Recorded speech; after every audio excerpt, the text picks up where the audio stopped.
And that was the end of that duck. Right. Okay. Anyway, this project, what was the idea behind it? Well, I go into a lot of schools working with a lot of teachers on helping them to improve learning in the classroom and accelerated learning and motivation. And I just felt that the more they know about the brain, the better they'll be able to do the job that they do. The 90s was the decade of the brain. We've learned more about the brain in the past 10, 15 years than at any other point. And if we knew about this, then it would make it easier for them to do a better job in the classroom and help improve learning. So, okay, I need to know about the brain myself. Where do I start there? And this is where Andrew came in. Yeah, well, I've been talking to schools and stuff about the neurochemistry and neuroanatomy of the brain and how we can look at that in terms of learning and improving learning, and particularly improving things like the classroom environment. And Ian and myself seem to have a good collaboration insofar as he was coming at it as a teacher with all that experience and I was coming at it as a neuroscientist. And yeah, we thought, well, let's get together and make this thing work. Which is where I came in terms of doing the research, going into schools, collecting data, information and material. Yes, that's right. Yeah, right. So you can say this is what happens in a particular classroom, but it could be any classroom anywhere. Yeah, so that what we're doing is up to date, what teachers really want to know, not what we imagine they might. Fine. Well, I've got plenty of material, so why don't we go and sit down and let's start. Sounds good with me, yeah. Year 9 girls desire to talk constantly to one another. Why is that, and what can a teacher do about it? In developmental sense, the biological prerogative, once you get to early adolescence and middle to late adolescence, is this desire to build up the neurochemistry and the things that help you socialise. That's your job at that age, your prime survival biological prerogative. Their whole neurochemistry is stitched towards getting maximum reward from successful social interaction and learning from unsuccessful stuff. Their need to talk is therefore driven by that biological prerogative. So what's important for the teacher then is to make sure that there are lots of opportunities during the lesson for them to go with that biological imperative. Their motivation to talk to each other is greater than their motivation to listen to the teacher. So opportunities right from the start of the lesson to work collaboratively. Say, right, in pairs, you've got 30 seconds, beginning of the lesson, 3 most important things you remember from last lesson.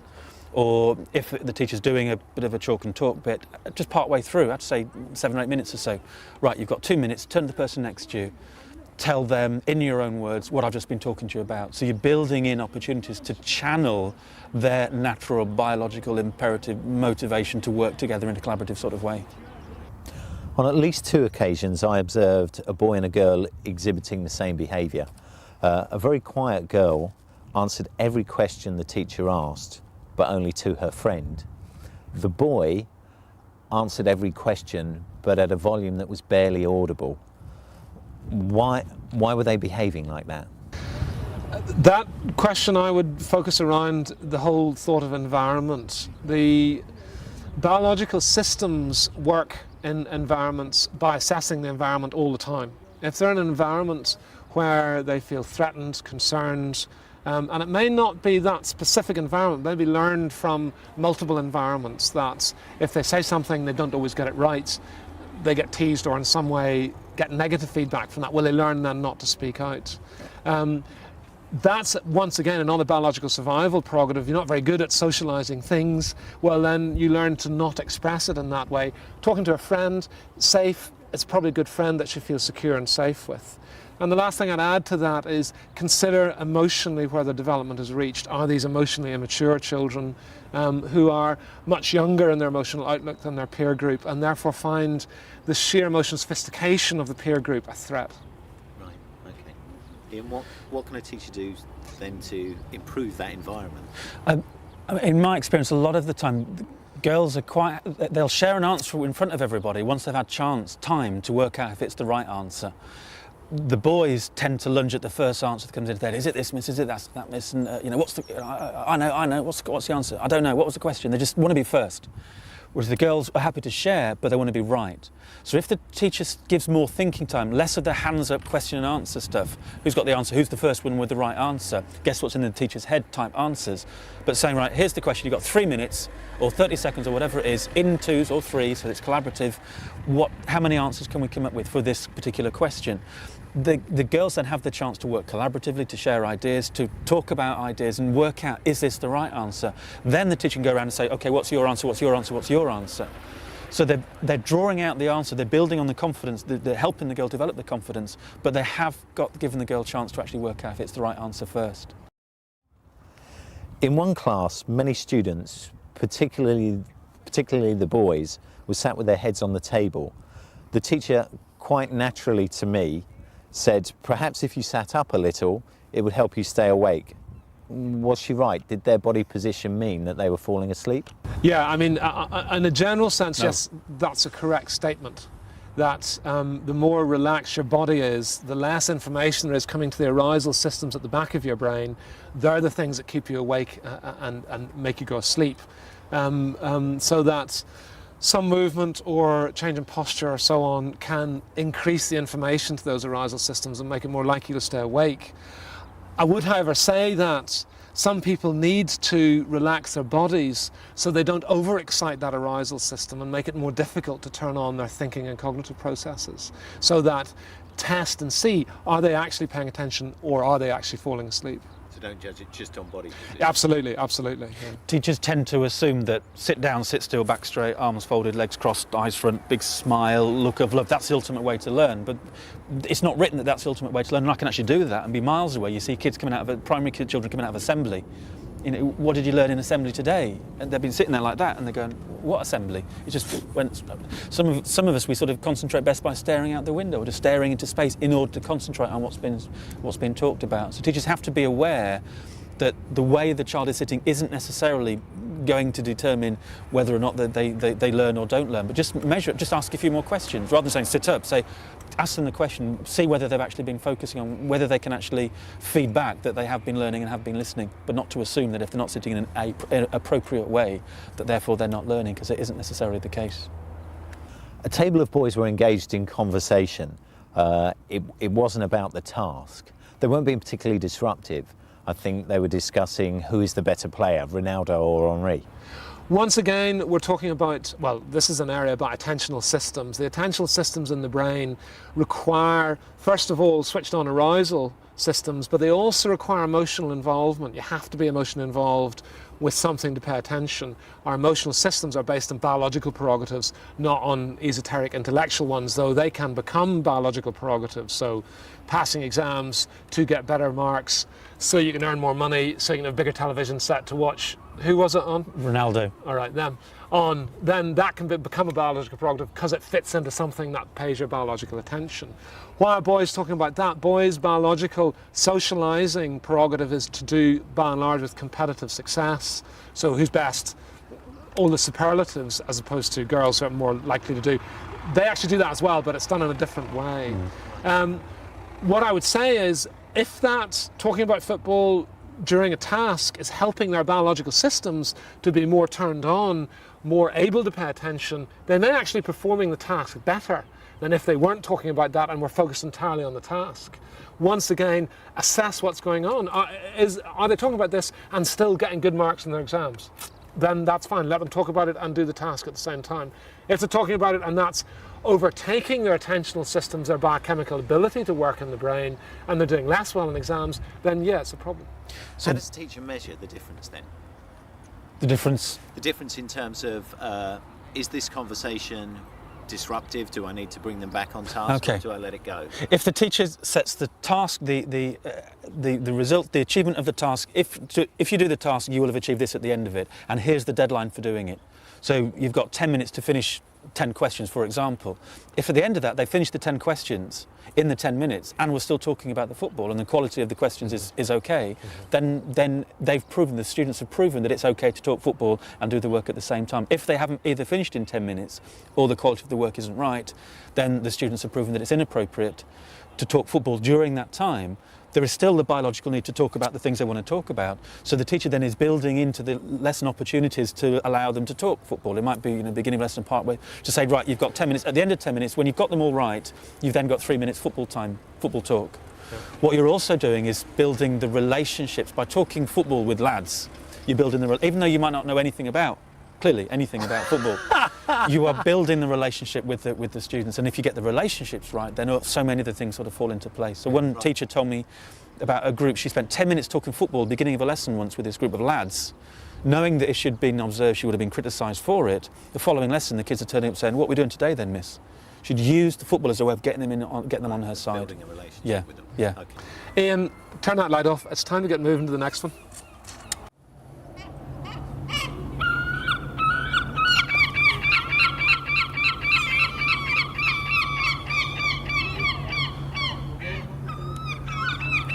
Can you explain beyond simple rudeness when students reply in a way that we would regard as inappropriate? I'll give you a couple of examples of what I heard during my observations. One teacher who clearly hadn't heard the student said to the student, you said the right answer, I think. And the pupil replied, doesn't matter. On another occasion, a teacher who was looking for confirmation just said, what page did I say we were on? And the student replied, don't know, wasn't listening. What's going on there? Yeah, well, I mean, from a biological point of view, I see that as relating to our very primitive emotional structures like the amygdala.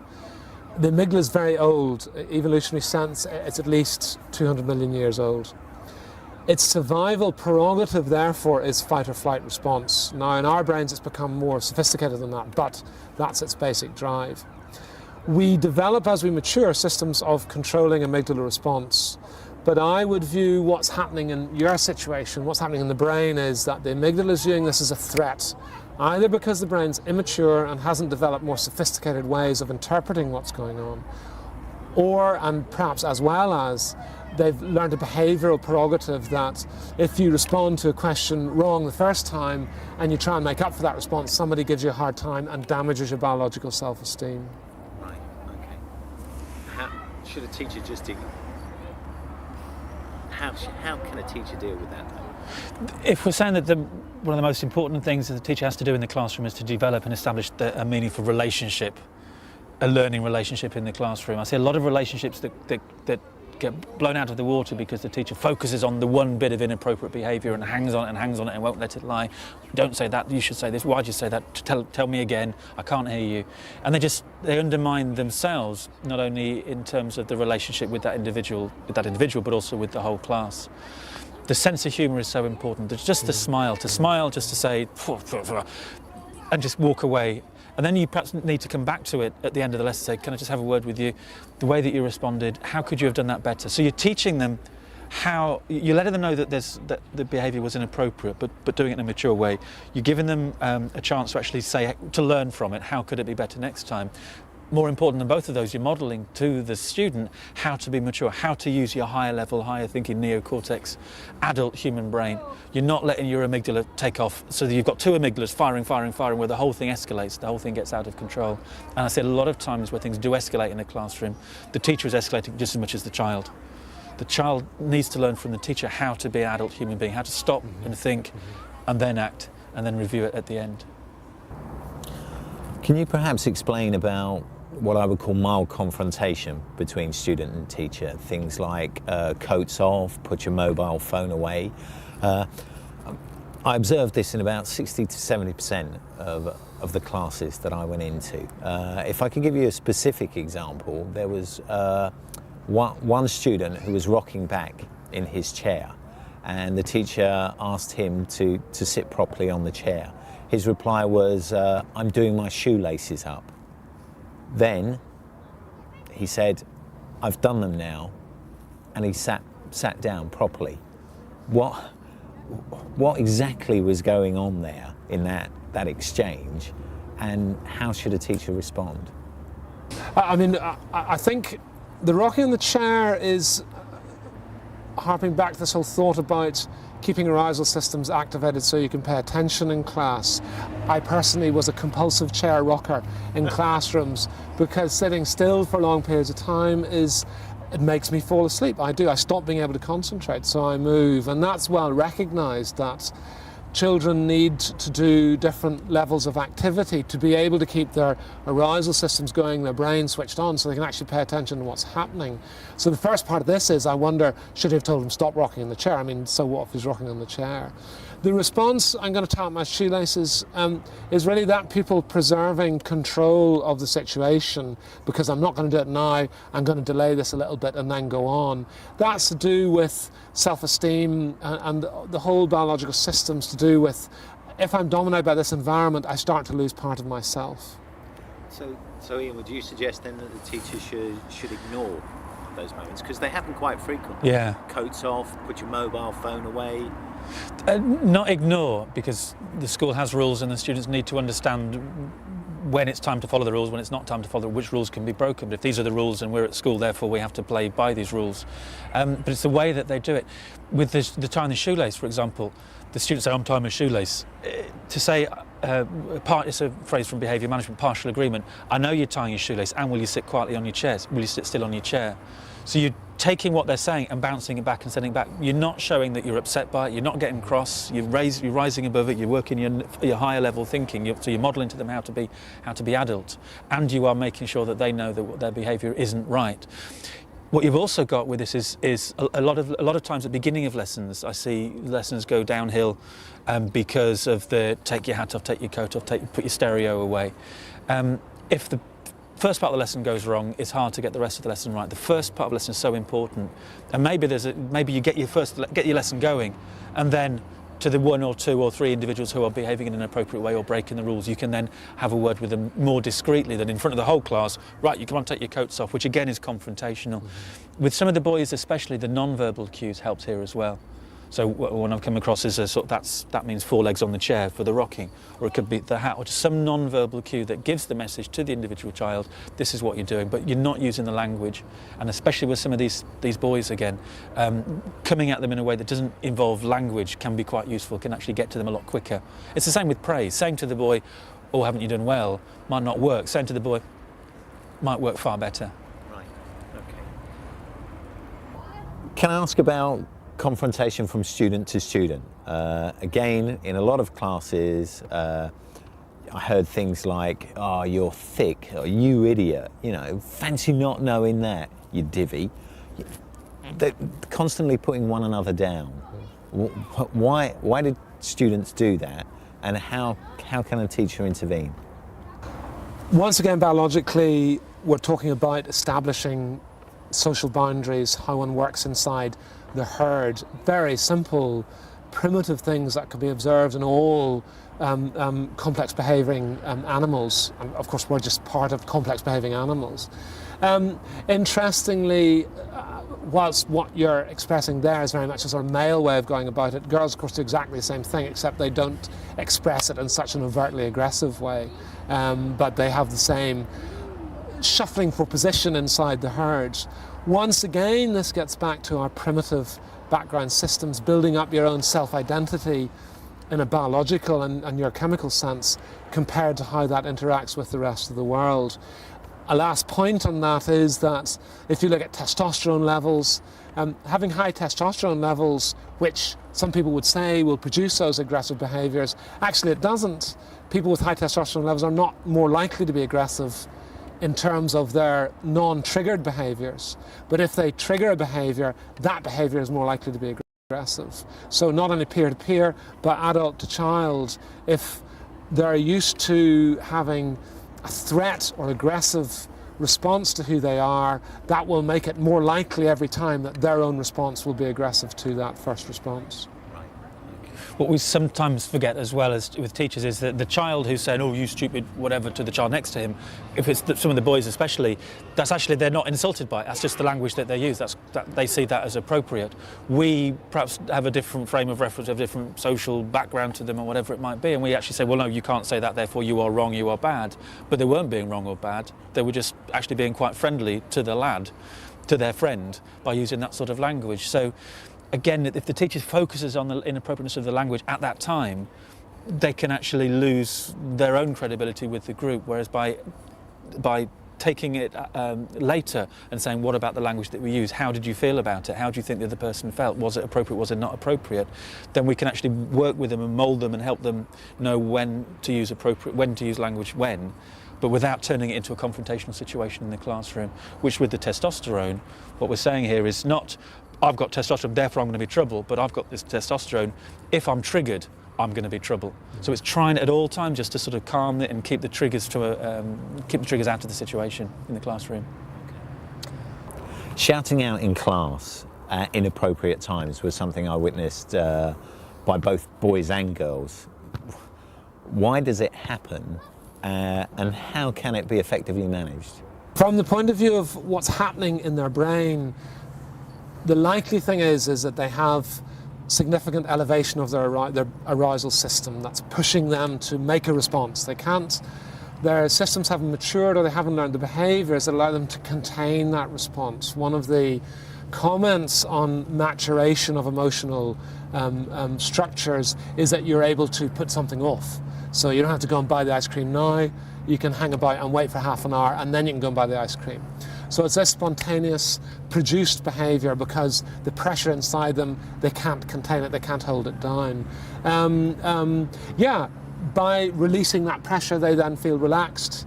By feeling relaxed, they've then restored a state of biological, what we call homeostasis or balance, so that they then have achieved a goal. Okay, they might feel relaxed, but in some senses they're then putting pressure upon the teacher. So how does the teacher manage that? It's important that the teacher uses a variety of different questioning technique. A lot of the time it's the hands up question and answer. Whereas if there's a place, this is a hands up question, this is a shout out question. So you're channeling their enthusiasm, but they at appropriate times. Or you could say, here's the question, you've got 30 seconds in pairs, you've got 30 seconds to work out the answer, then I'll choose 5 groups to give me their answer. So that variety of questioning techniques helps to channel the willingness to shout out.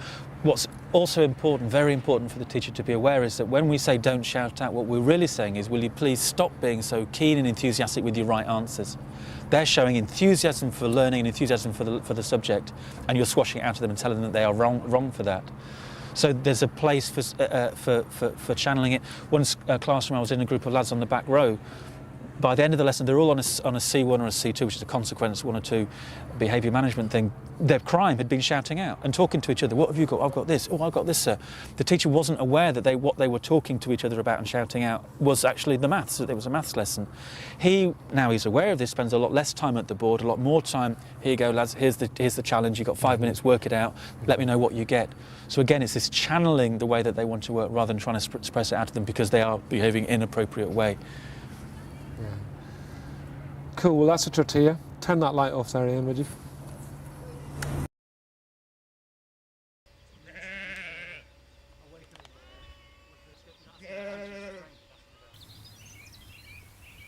I'd like to shift the focus now and look perhaps what's going on in the teacher's head. And if we can start by looking at one session which was a teacher delivering a coursework session. So the students were working individually on their own pieces of coursework. Now that teacher was working far harder than any of the students in that session, and it reminded me of something a former deputy head once said, which was, if you're in a school where the teachers are working harder than the students, then there's something not right. So how can we help teachers to work less hard and more effectively? Yeah, well, to get inside the teacher's head from a biological standpoint, there is a whole sense of pressure, of being driven from the outside by goals, by standards, by Ofsted, all the rest of it. As an individual human being, of course, your amygdala, your basic survival emotional systems are going to respond to that as a threat. How they're going to try and look for a solution to that threat is to reach resolution. The resolution is your pupils achieve all the various academic outcomes that people think are important. It's actually probably more constructive to be sitting back and saying, actually, I prefer my pupils to be happy, which optimizes not only their neurochemical environment, but also your own neurochemical environment, so that they will learn what they learn much more effectively. than to overdrive them and reflect your stress onto them. You can argue that the harder they work, the less actually they learn. Because forcing your brain to learn, forcing yourself to get through a certain amount of information in a certain time is not the best state for learning. It's neurologically speaking, it's completely out of line. And maybe the students don't need to do everything that the teacher is asking them to do. One English teacher I met recently was coming to the realisation that perhaps 75% of his time was spent forcing students through the whole book or the whole play, was actually he could have eased back, done perhaps less of the book with some of the students, but got deeper to it, help them develop the skills and the motivation, the curiosity to learn. You've also got the situation from a motivational point of view. The more I want it for you, the less you actually end up wanting it for yourself. Yeah. So the external motivation of punishment, rewards, carrot sticks, kicking, cajoling actually starts to inhibit them learning how to develop the internal motivation. So from a neurological and from a motivational point of view, you're actually doing more damage if you're not careful than, well, I've got to get through this, I've got to get through it, therefore I've covered it, and whether you've learnt it or not, we need to move, again, from the teaching to the learning. Are they learning? Yes or no? My job isn't to teach them, my job is that they shall learn. Are they learning? Yes or no? If no, well, what can I do differently? A good number of lessons I observed, the teachers started with a sense of urgency that almost had a tinge of desperation to it. I've got all this material to get through and very little time. We've been talking about states a good deal. So what's the ideal state for a teacher to be in when starting a lesson? Teaching is to a large extent where the adult human is trying to get across intellectual information to pupils. A stressed teacher, a stressed human standing at the front of the class is making it much more difficult for their own intellectual mind to work, because the amygdala, the basic stress structures in the brain, work by switching off higher centres so that they can have more control of the body. So the ideal emotional, biological state for the adult human in the class to be in is relaxed, preferably confident, but where they're feeling, where they're dealing with their stress in a constructive way, and where it's not interfering with their thought processes and preventing them clearly elucidating what it is that lesson's going to be about. I mean, the beginning of the lesson, just to know that you can go in and you're going to do some mental limbering up sorts of exercises. There might be an anagram on the board, might be a dingbat, it might be just the letter G. How many words do we know they've got a G in them? Just something that immediately gets the students down to work in a way where there's no rights or wrongs, there's no sense of threat. Immediately it allows the teacher, the pressure's off the teacher to, I have to teach right from the moment they come in. You're limbering up their brains so they're in the best possible state for learning. Then the teacher can go in and get on with the learning a little bit more effectively. The ideal learning state is this flow state, which is high challenge, low stress. High challenge, high stress means the brain is going to close down. Low challenge, low stress, and you get boredom in the classroom. So activities where the low stress comes from, where it's playful, where there's a sense of fun, where there's a sense of humour, which children look for all the time, where there aren't necessarily so many rights or wrong answers, where you're not playing that guess what's in the teacher's head game. Those sorts of activities at the beginning of a lesson free up the student's mind, but also free up the teacher's mind too. This sense of urgency that I've been mentioning, and I've observed this in my own teaching, quite frequently leads to the teacher's voice being raised and demanding attention, usually with limited success. What would your advice be to teachers? I think it is important to be aware that some behaviours that are going on in class do need to be stopped. Because once the child or the human is being driven by their amygdala, more basic emotional structures, their conscious brain is less able to act. And if you don't calm those more basic structures down in the first place, then you can't bring the conscious brain online. But of course, exactly the same is true of the teacher. And a teacher who's becoming more and more aerated, more and more wound up by the situation, is just working more and more off their own amygdala, and therefore is less and less able to achieve a rational, sensible approach to what's going on and deal with it on those sort of terms. Even little things like the teacher remembering to smile. Just that process of smiling releases the endorphins that actually make you feel good and show you're in control, show them you're in control, and actually send the message to your brain that says it's okay, and it just calms things down again. The voice, when there's silence, and the voice gets higher, the voice gets thinner, if you demand silence, you're on a hiding to nothing. You've got nowhere to go. So can we have things a little bit quieter?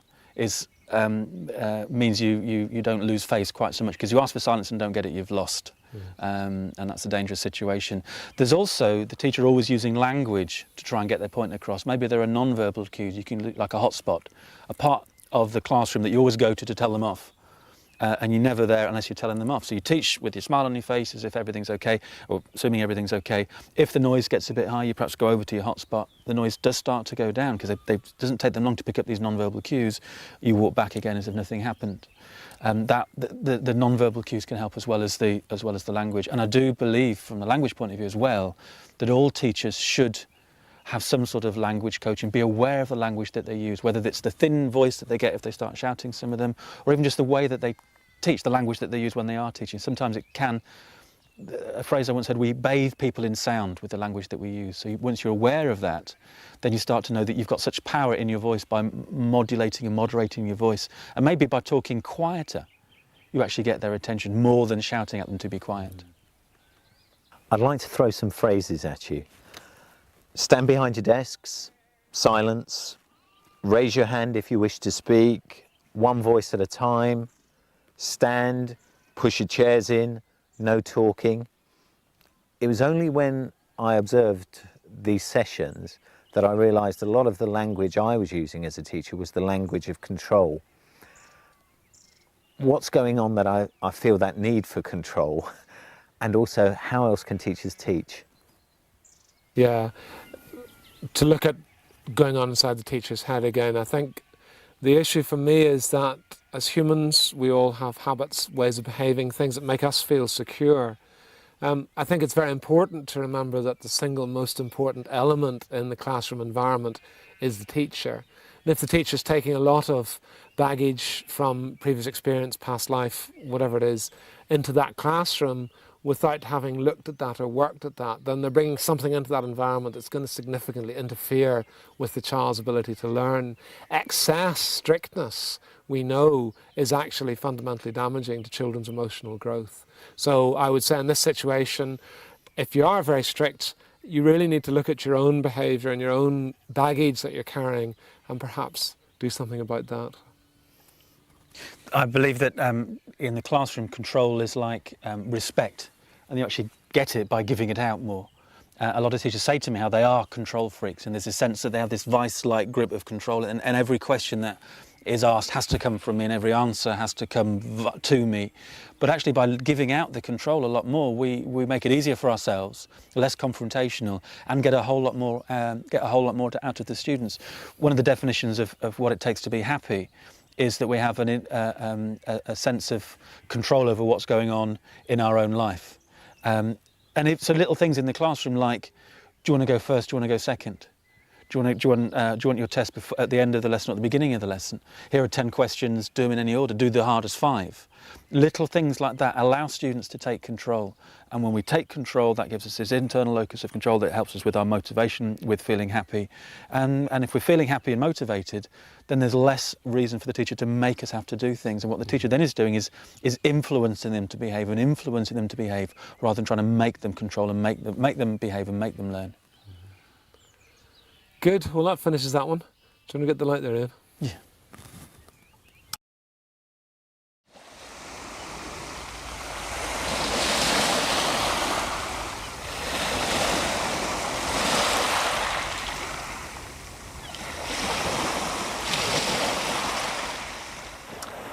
During one lesson I observed, it was the first lesson in the morning.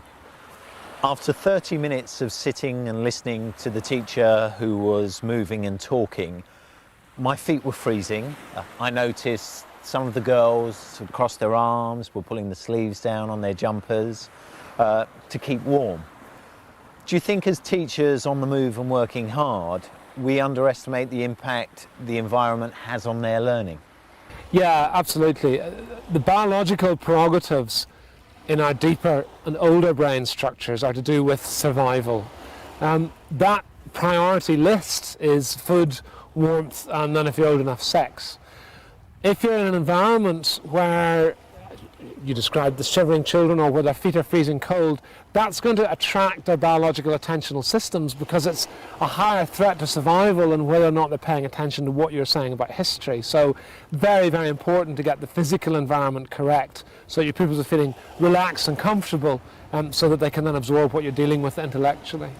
It's an example of how there are so many things that will get in the way of the students' learning that aren't anything to do with the teacher's teaching. Time of day is another one. For some people, 10 to 10 in the morning is when they're most awake and alert. Some people, it's 10 to 10 in the evening. For temperature, some people, what's just right will be too hot for some and not hot enough for others. The eating and drinking, we know that some people learn best whilst eating and or drinking compared to not. There are many, many factors, and the watchword then in the teacher's armoury is variety. Different things in different ways at different times means you'll hit more people more of the time. Mm-hmm. But the same thing the same way means certain children will get it and certain children won't. So being aware of all these different factors that will determine how well they're going to learn, that are over and above the child's intelligence and the teacher's ability. You've both used the terms engage and engagement a great deal. How do you think teachers can ensure active engagement from the majority, if not all, students? The biological requirement for attention is that you've switched on dopamine. Dopamine is under control of the emotional system, predominantly. If you can emotionally engage each individual human being in the class, they will pay attention to what you're doing, and sure, it won't be all the time, but most of the time they'll be there with you. You'll also have optimized the neurochemical environment in their brain for learning what it is you're trying to teach them. So the word engagement as well, we'll meet teachers who say, oh, so-and-so's not engaged in the lesson. Well, what do we mean by engagement? And quite often, the teacher's view is engagement is they are not speaking, they are not contributing. But I can engage in a lesson very well. I can learn a lot of the stuff without necessarily having to speak. And I have come across instances where students are saying that actually what they like to do is sit, like in a discussion, for example, or a philosophy for children lesson. I like to sit and listen to other people's ideas and think about them.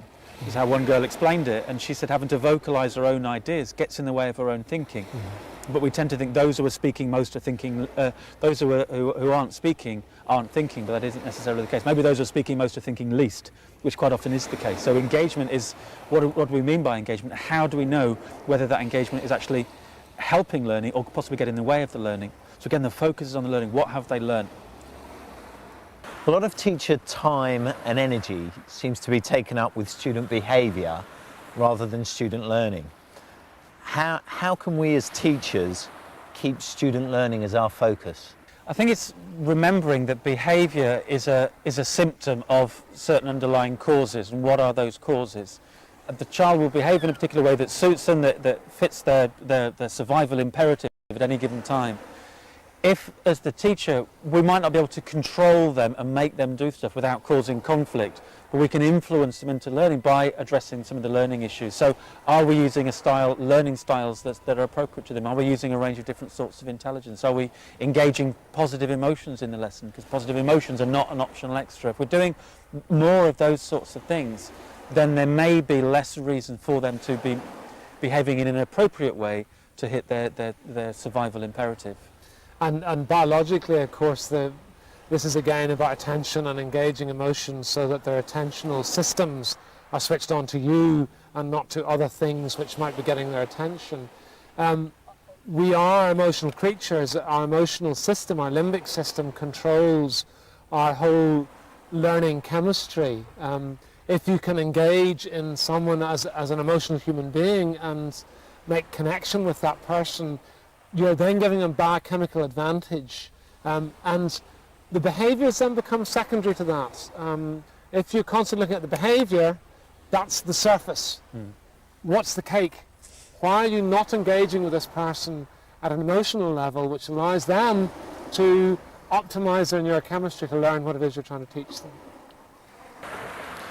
During the school day, students are moving from one subject to another, say from English to science. How can schools and teachers help students to make that transition from subject to subject? I think we memorise through association. So however they go out of your lesson, whatever they're feeling, whether they're feeling happy or sad or miserable or depressed or fed up or whatever, they'll bring those feelings back in just by walking back into the lesson. The sight, the smell of being in that classroom brings all those feelings back. So if we send them out we take pains to send them out in a positive way, knowing they've learnt something, knowing that it's safe, knowing that it's an enjoyable place to be. Just by walking back through the door, those feelings come back to them. You've also got what some schools are doing now, because of the, I think, called the reminiscence effect, that we remember more 10 minutes after a lesson than immediately at the end of the lesson, is to help improve review, improve memory, is that as the children, say, come into the French lesson from the history lesson, in the French lesson they'll say, well, what are the 3 most important things you remember about the history lesson you've just been in? And the schools are trialling this. Apart from improving their memory and helping with that transition, teachers are also feeding back that they're finding opportunities to link subject areas that they didn't see links in before. And the more we can link things, the better, the easier it is to remember, the better it is for the student. The more different hooks into one particular area, the better. Biologically, we're talking about the whole reward, anticipation of reward system, which is what dopamine is best secreted by to learn effectively. If you as an individual feel you're going into an environment that will be rewarding, that you then discover reward in that environment, you will then carry that with you. And Ian's talking about learning from previous conditioning. That's what it means at a chemical basis. It means that when you experience that environment, physical, smell, whatever it is, off goes your dopamine. Yeah, this is a place where I will experience rewards. Now, dopamine is the main learning chemical. If you want people to learn, you've got to get them to secrete dopamine. Interestingly, it has this delayed learning effect as well. So if you are exposed to new knowledge, and then a short time afterwards you're exposed to a pleasurable experience, like listening to a song, the teacher saying, "It was lovely for you to come to my class, thank you very much indeed," that precipitates a second dopamine surge, which will reinforce what you learned 10 minutes before. So it's reward, anticipation, reward. If the structure of the school, of the class, is all based around that, then you will constantly move from one rewarding environment to another where your learning abilities on a chemical basis are at their maximum. Well, that'll do me. I don't know about you two. Ian, turn off the light there. Well, good crack. I thought so, yeah. What about football at the weekend? What's that? I'm going to be burning my roses, I'm afraid. Are you? You're not going to the match? No. But it's going to be good, right? You don't know anything about football. What are you on about? I can share with you guys. That's all. I can share. Don't try and do that crashing in thing, you know. We would like to leave you with this song. It's just something that came along. We hope that it does it for you. It's called the Schoolyard Blues.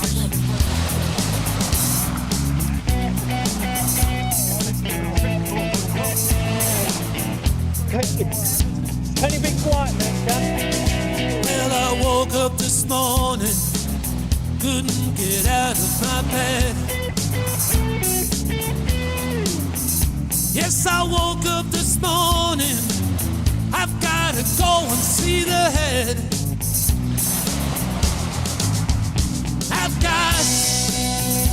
I've got those saffron blues.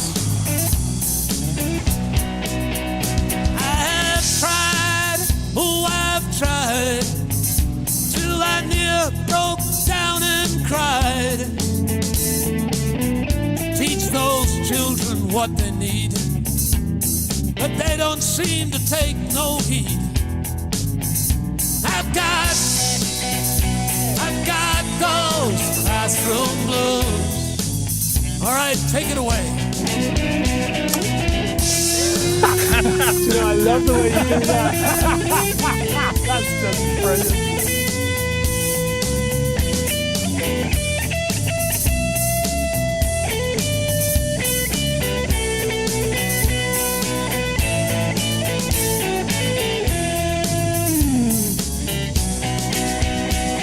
I have read all the books, been to so many talks, been told so often what I ought.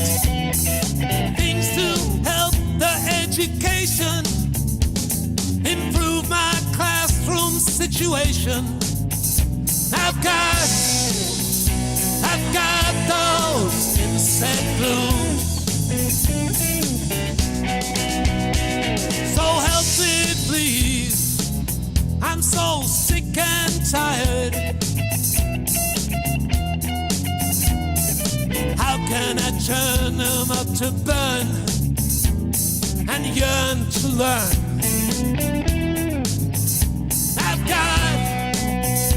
I've got those schoolyard blues.